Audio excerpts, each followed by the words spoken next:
Fellow clergy. While confined here in the Birmingham City Jail, I came across your recent statement calling present activities unwise and untimely. Seldom, if ever, do I pause to answer criticism of my work and ideas. But since I feel that you are people of genuine goodwill and your criticisms are sincerely set forth, I would like to answer your statement in what I hope will be patient and reasonable terms. I think I should give the reason for my being in Birmingham, since you have been influenced by the argument of outsiders coming in. I have the honor of serving as president of the Southern Christian Leadership Conference, an organization operating in every southern state with headquarters in Atlanta, Georgia. We have some 85 affiliate organizations all across the South. Several months ago, our local affiliate here in Birmingham invited us to be on call to engage in a nonviolent direct action program if such were deemed necessary.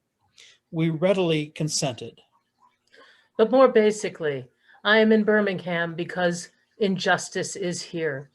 Just as the prophets of the 8th century BC left their villages and carried their "Thus saith the Lord" far beyond the boundaries of their hometowns, and just as the Apostle Paul left his village of Saurus and carried the gospel of Jesus Christ to the far corners of the Greco-Roman world, so am I compelled to carry the gospel of freedom beyond my own hometown. Like Paul, I must constantly respond to the Macedonian call for aid. Moreover, I am cognizant of the interrelatedness of all communities and states. I cannot sit idly by in Atlanta and not be concerned about what happens in Birmingham. Injustice anywhere is a threat to justice everywhere. We are caught in an inescapable network of mutuality, tied in a single garment of destiny. Whatever affects one directly affects all indirectly. Never again can we afford to live with the narrow, provincial, outside agitator idea. Anyone who lives inside the United States can never be considered an outsider anywhere within its bounds. You deplore the demonstration taking place in Birmingham, but your statement, I am sorry to say, fails to express a similar concern for the conditions that brought about the demonstrations. I am sure that none of you would want to rest content with the superficial kind of social analysis that deals merely with effects and does not grapple with underlying causes. It is unfortunate that demonstrations are taking place in Birmingham, but it is even more unfortunate that the city's white power structure left the Negro community with no alternative.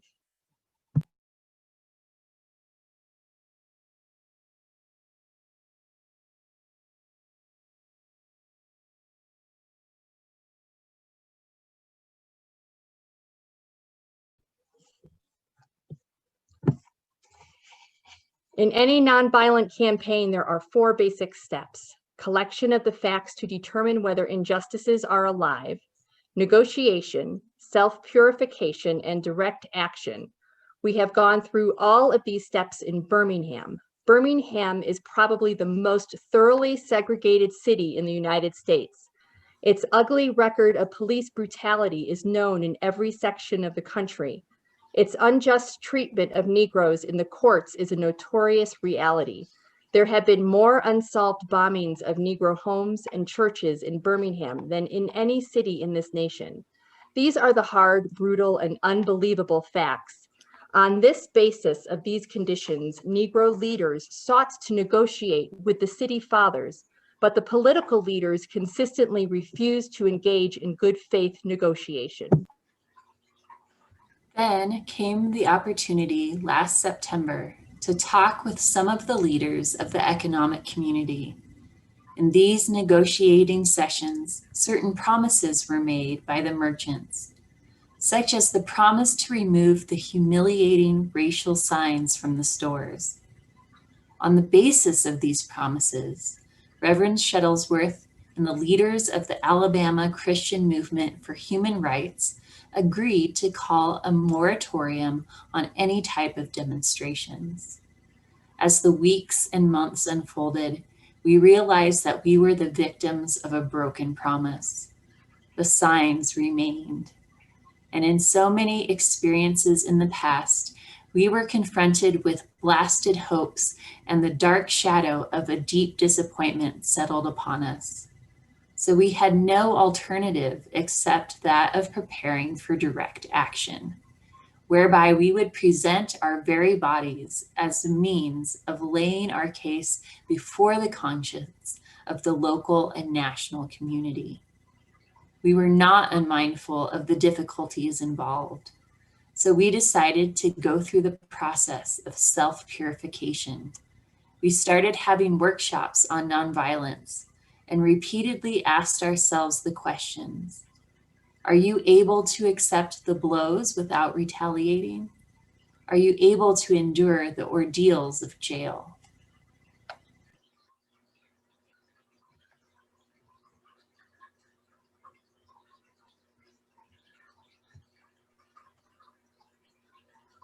You may well ask, why direct action? Why sit-ins, marches, etc.? Isn't negotiation a better path? You are exactly right in your call for negotiation. Instead, this is the purpose of direct action. Nonviolent direct action seeks to create such a crisis and establish such a created tension that a community that is constantly refused to negotiate is forced to confront the issue. My friends, I must say to you that we have not made a single gain in civil rights without legal and non-violent pressure. History is the long and tragic story of the fact that privileged groups seldom give up their privileges voluntarily. Individuals may see the moral light and give up their unjust posture. But as Reinhold Niebuhr has reminded us, groups are more immoral than individuals. We know through painful experience that freedom is never voluntarily given by the oppressor. It must be demanded by the oppressed. Frankly, I have never yet engaged in a direct action movement that was well-timed, according to the timetable of those who have not suffered unduly from the disease of segregation. For years now, I have heard the word wait. It rings in the ear of every Negro with a piercing familiarity. This wait has almost always meant never. It has been a tranquilizing thalidomide, relieving the emotional stress for a moment, only to give birth to an ill-formed infant of frustration. We must come to see with the distinguished jurist of yesterday that justice too long delayed is justice denied. We have waited for more than 340 years for our constitutional and God-given rights. The nations of Asia and Africa are moving with jet-like speed toward the goal of political independence, and we still creep at horse and buggy pace toward the gaining of a cup of coffee at a lunch counter.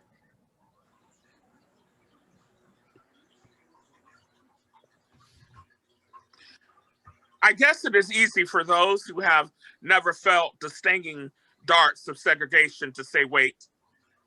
But when you have seen vicious mobs lynch your mothers and fathers at will and drown your sisters and brothers at whim, when you have seen hate-filled policemen curse, kick, brutalize, and even kill your Black brothers and sisters with impunity, when you see the vast majority of your 20 million Negro brothers smothering in an airtight cage of poverty in the midst of an affluent society, when you suddenly find your tongue twisted and your speech stammering as you seek to explain to your 6-year-old daughter why she can't go in a public amusement park that has just been advertised on television. And then you see the tears welling up in her little eyes.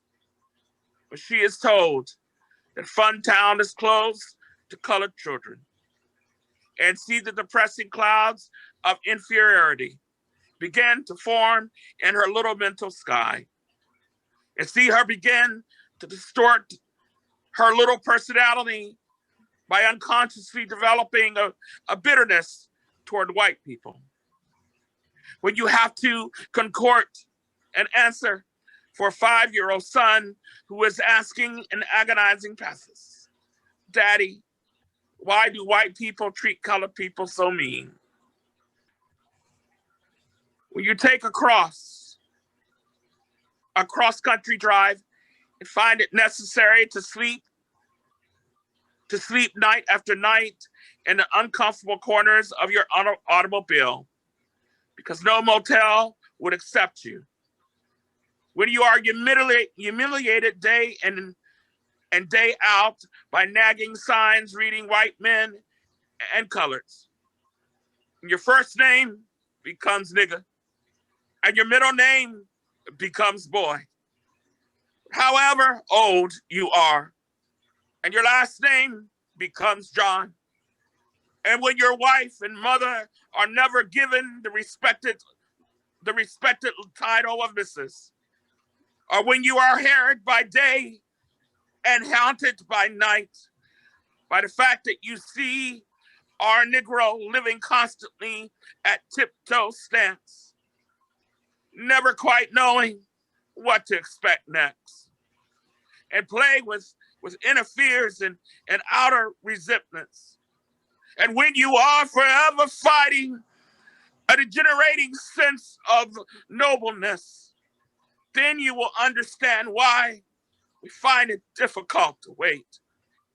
There comes a time when the cup of endurance runs over, and men are no longer willing to be plunged into an abyss of injustice, where they experience the bleakness of corroding despair. I hope, sirs, you could understand our legitimate and avoidable impatience. I must make 2 honest confessions to you, my Christian and Jewish brothers. First, I must confess that over the last few years, I have been gravely disappointed with the white moderate. I have almost reached the regrettable conclusion that the Negro's great stumbling block in the stride towards freedom is not the white citizen's counselor or the Ku Klux Klanner, but the white moderate who is more devoted to order than to justice, who prefers a negative peace, which is the absence of tension, to a positive peace, which is the presence of justice, who constantly says, "I agree with you in the goal you seek, but I can't agree with your methods of duress action," who paternalistically feels that he can set the timetable for another man's freedom, who lives by the myth of time, and who constantly advises the Negro to wait until a more convenient season. Shallow understanding from people of goodwill is more frustrating than absolute misunderstanding from people of ill will. Lukewarm acceptance is much more bewildering than outright rejection. I had hoped that the white moderate would understand that law and order exist for the purpose of establishing justice, and that when they fail in this purpose, they become the dangerously structured dams that block the flow of social progress. I had hoped that the white moderate would understand that the present tension in the South is a necessary phase of the transition from an obnoxious negative peace in which Negroes passively accept their unjust plight to a substantive and positive peace in which everyone will respect the dignity and worth of human personality. Actually, we who engage in nonviolent direct action are not the creators of tension. We merely bring to the surface the hidden tension that is already alive. We bring it out in the open where it can be seen and dealt with, like a boil that can never be cured so long as it is covered up, but must be opened with all its ugliness to the natural medicines of air and light. Injustice must be exposed with all the tension its exposure creates to the light of human conscience and the air of national opinion before it can be cured. In your statement, you assert that our actions, even though peaceful, must be condemned because they precipitate violence. But is this a logical assertion? Isn't this like condemning a robbed man because his possession of money precipitated the evil act of robbery? Isn't this like condemning Socrates because his unswerving commitment to truth and his philosophical inquiries precipitated the act by the misguided populace in which they made him drink hemlock? Isn't this like condemning Jesus because his unique God consciousness and never ceasing devotion to God's will precipitated the evil act of crucifixion? We must come to see that, as the federal courts have consistently affirmed, it is wrong to urge an individual to cease his efforts to gain his basic constitutional rights because the quest may precipitate violence. Society must protect the robbed and punish the robber. I had also hoped that the white moderate would reject the myth concerning time in relation to the struggle for freedom.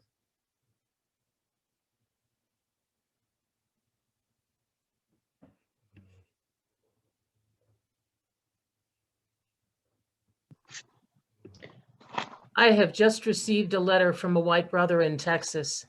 He writes, all Christians know that colored people receive rights eventually, but it is possible that you are in too great a religious hurry. It has taken Christianity almost 2,000 years to accomplish what it has. The teachings of Christ take time to come to earth. Such an attitude stems from a tragic misconception of time, from the strangely irrational notion that there is something in the very flow of time that will inevitably cure all ills. Actually, time itself is neutral. It can be used either destructively or constructively. More and more, I feel that the people of ill will have used time much more effectively than have the people of goodwill. We will have to repent in this generation, not merely for the hateful words and actions of the bad people, but for the appalling silence of the good people.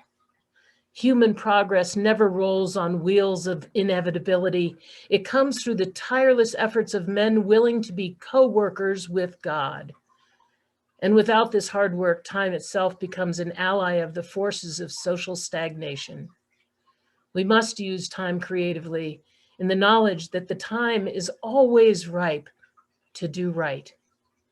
Now is the time to make real the promise of democracy and to transform our pending national elegy into a creative psalm of brotherhood.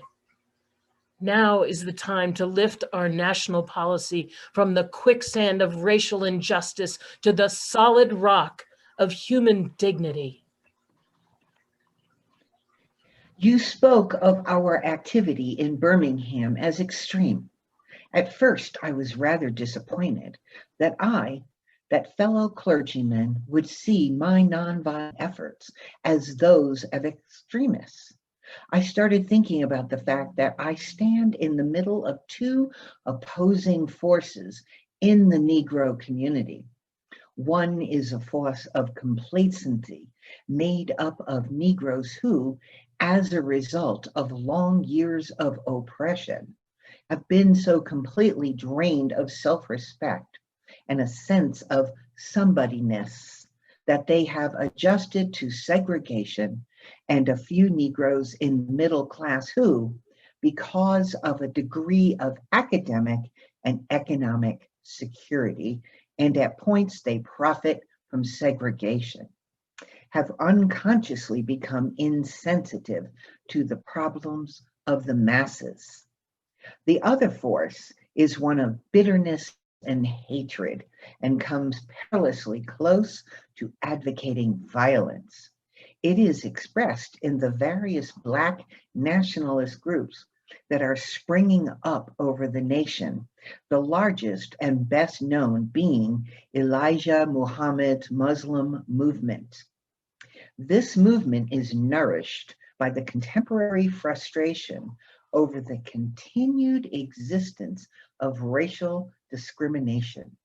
It is made up of people who have lost faith in America, who have absolutely repudiated Christianity, and who have concluded that the white man an incurable devil. Oppressed people cannot remain oppressed forever. The yearning for freedom eventually manifests itself, and that is what has happened to the American Negro.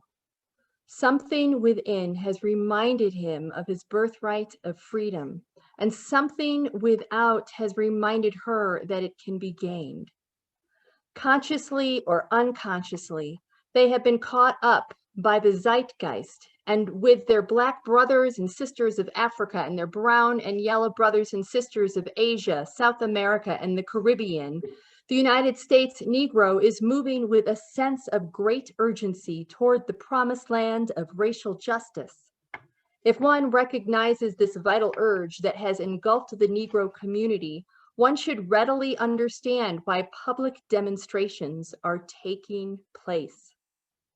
The Negro has many pent-up resentments and lament frustrations, and they must release them. So let them march. Let them make prayer pilgrimages to the city hall. Let them go on freedom rides and try to understand why they must do so. If their repressed emotions are not released in nonviolent ways, they will seek expression through violence. This is not a threat, but a fact of history.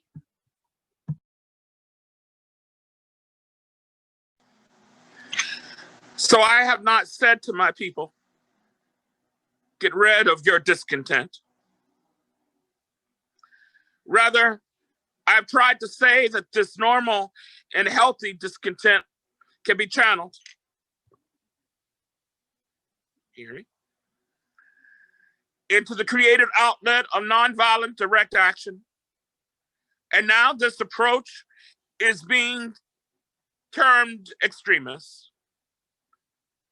But though I was initially disappointed at being categorized as an extremist, as I continued to think about the matter, I gradually gained a measure of satisfaction from the label. It's not Jesus, an extremist for love. Love your enemies. Bless them that curse you. Do good to them that hate you, and pray for them which despitefully use you and prosecute you. Was not Amos an extremist for justice? He said, let justice roll down like waters and righteousness like an ever-flowing stream. Was not Paul an extremist for the Christian gospel when he said, I bear in my body the marks of the Lord Jesus? Was not Martin Luther an extremist when he said, here I stand, cannot do otherwise, so help me God? John, I will stay in jail to the end of my days before I make a butchery of my conscience. And Abraham Lincoln, when he said, this nation cannot survive half slave and half tree.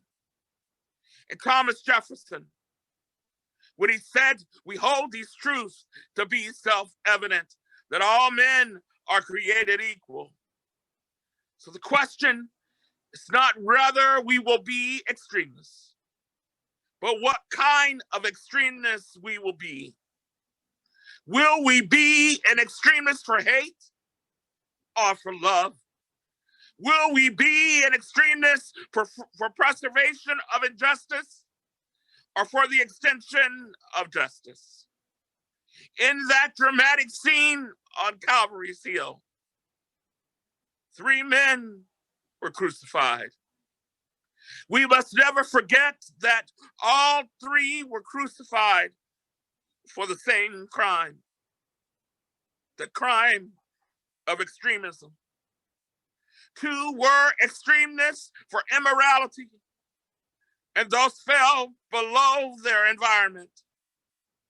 The other, Jesus Christ, was an extremist for love and truth and goodness, and thereby rose above his environment.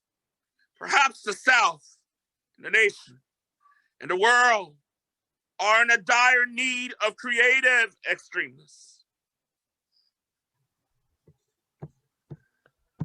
I had hoped that the white moderate would see this need.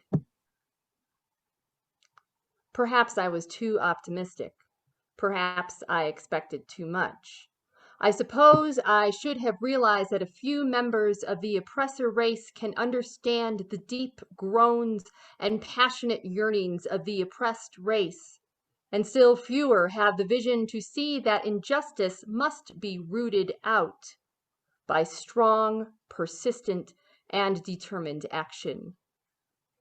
I am thankful, however, that some of our white brothers in the South have grasped the meaning of this social revolution and committed themselves to it. They are still all too few in quantity, but they are big in quality.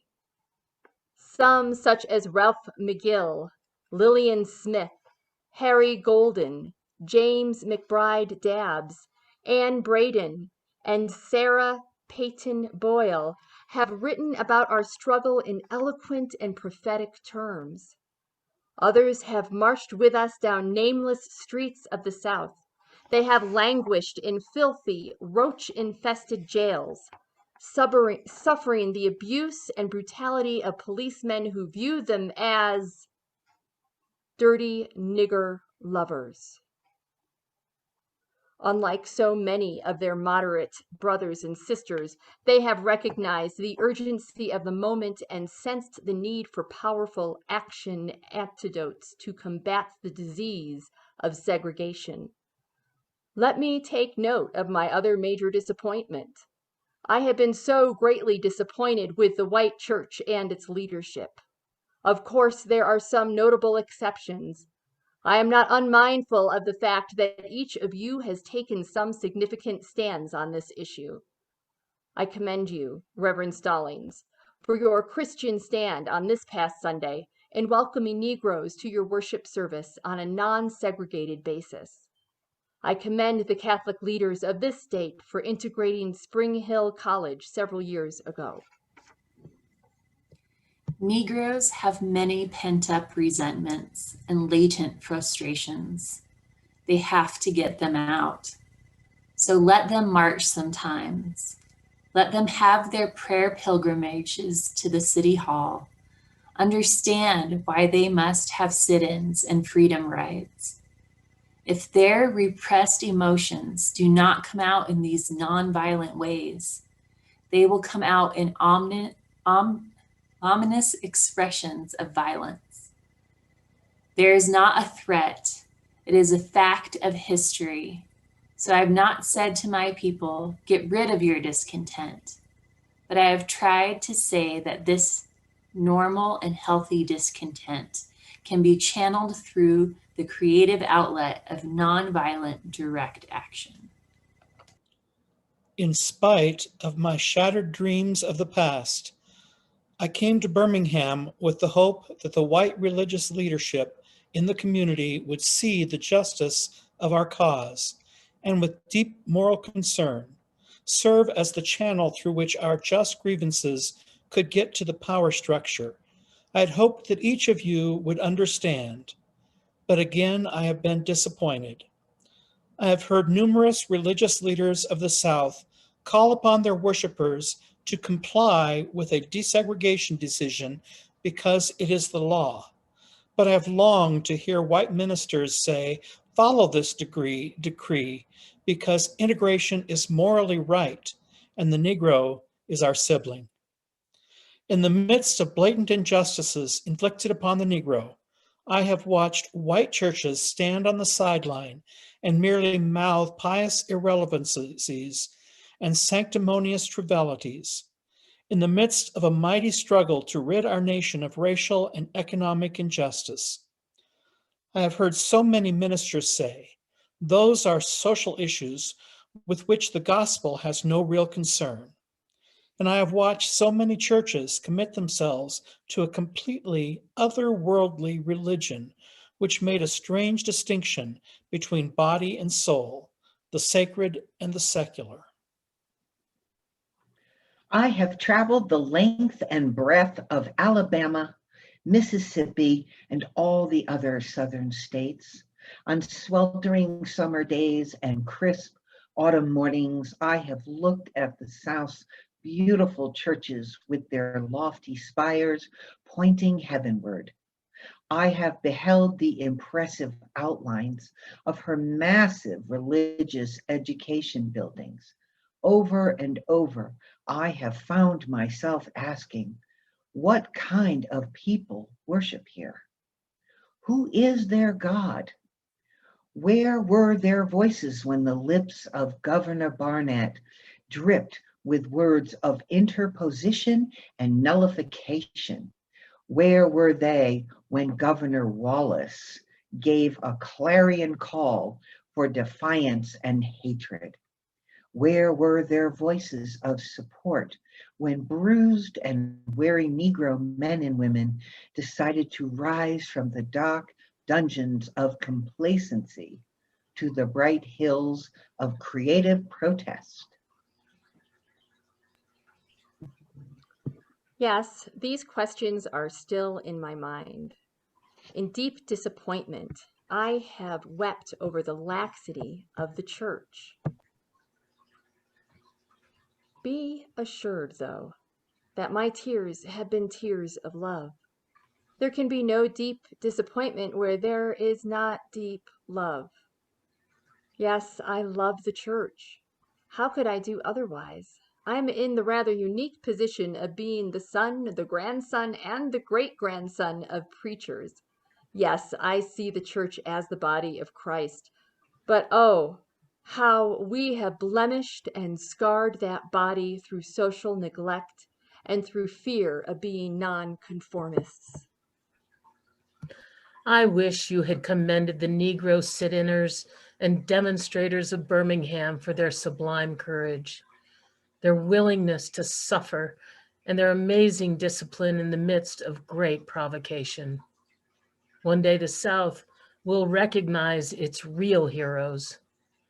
They will be the James Merediths with the noble sense of purpose that enables them to face jeering and hostile mobs, and with the agonizing loneliness that characterizes the life of the pioneer. They will be old, oppressed, battered Negro women, symbolized in a 72-year-old woman in Montgomery, Alabama, who rose up with a sense of dignity and with her people decided not to ride segregated buses, and who responded with ungrammatically profundity to one who inquired about her weariness. My feet is tired, but my soul is at rest. They will be the young high school and college students, the young ministers of the gospel, and the host of their elders, courageously and non-violently sitting in at lunch counters and willingly going to jail for conscience's sake. One day the South will know that when these disinherited children of God sat down at lunch counters, they were in reality standing up for what is best in the American dream and for the most sacred values in our Judeo-Christian heritage, thereby bringing our nation back to those great wells of democracy which were dug deep by the founding fathers in their formulation of the Constitution and the Declaration of Independence.